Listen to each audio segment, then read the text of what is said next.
Циркусот кој што деновиве го приредува на силната алка во Синџирот на Али Ахмети прераснува во спектакл, кој ги опфаќа буквално сите општествени сфери, па дури и во областа на модата, каде промптно се реагира на забелешката за милитантните парчиња гардероба кои се користат. Значи не е само краватата и чорапите се.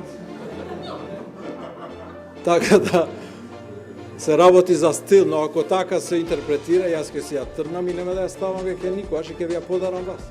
Ескортливиот дух со аделесценски шмек добива и политички шарм кога соочен со борбата за внатрешно партиската позиција.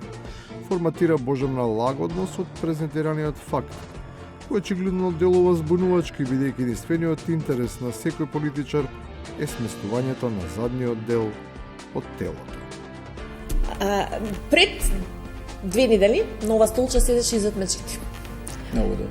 И го прашав... На истото седам јас? На истото. На неговото столче седав. Во спортскиот сегмент, иако никогаш не било проверено, се демонстрира високо ниво на квалитет.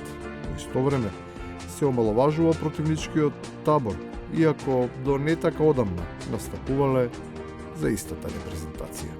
Не знам кој би играл од опозицијата фудбала, ви кажам право, не ми изгледат на спортски типови, на такви младалашки, на некои модерни креативи.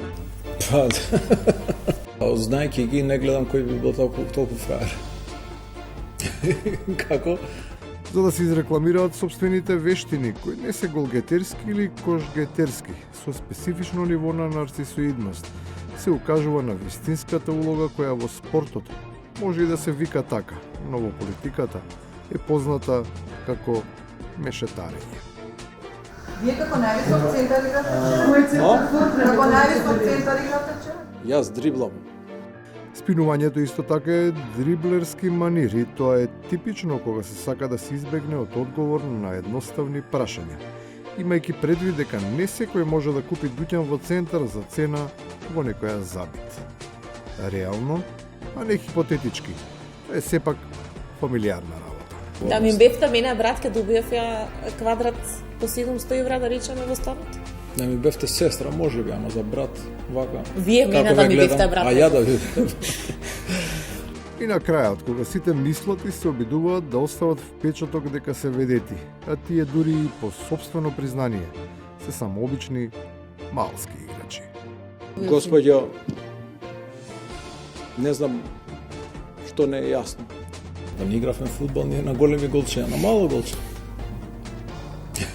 Како? На мало голче.